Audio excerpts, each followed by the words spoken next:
Bonjour à tous et bienvenue dans cette nouvelle vidéo des tutoriels Nalios. Aujourd'hui, nous allons voir les différents statuts d'un membre. Donc, dans l'application membre, pour voir déjà premièrement cette application, vous devez installer l'application membre. Et donc, pour ce faire, il faut enlever le filtre application et télécharger cette application-ci, Membership.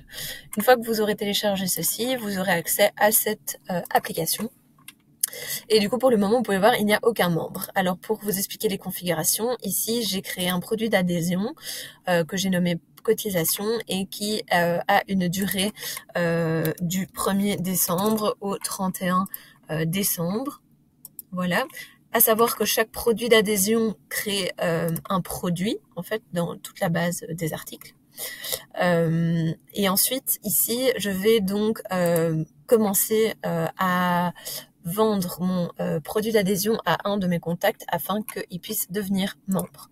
Donc, on va prendre ce contact-ci et donc, lui, je vais, grâce à ce petit bouton, choisir quelle adhésion il souhaite souscrire. Et donc ici, on peut voir que automatiquement, j'ai une facture en brouillon qui a été créée. À ce stade, si je reviens sur mon contact, on peut voir que le statut d'adhésion, donc ce champ-ci, a évolué en membre en attente. Donc on peut regarder en mettant la souris sur le petit point d'interrogation l'entièreté des statuts possibles. Donc on avait vu qu'il y avait non-membre préalablement.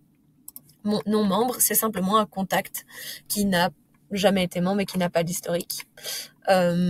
Ici, donc, du coup, on vient de le faire évoluer en membre en attente. Et donc, c'est le troisième en partant du bas.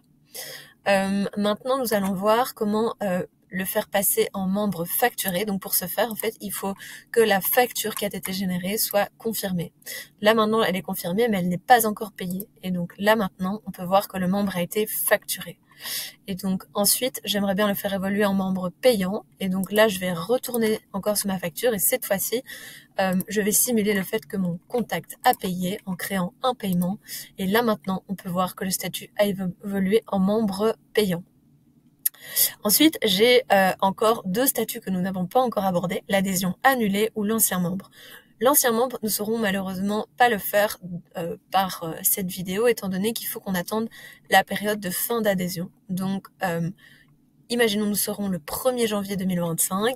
À ce moment-là, mon produit d'adhésion ne sera plus du coup d'actualité et mon statut actuel passera en ancien membre. L'adhésion aura expiré.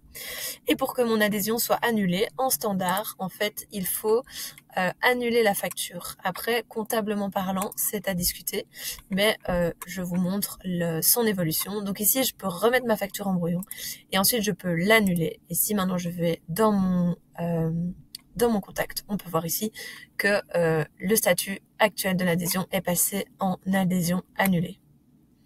Vous avez encore une dernière possibilité, si jamais donc je rachète une adhésion et que je vais faire ici tout le processus, à savoir le confirmer et ensuite je vais le faire payer.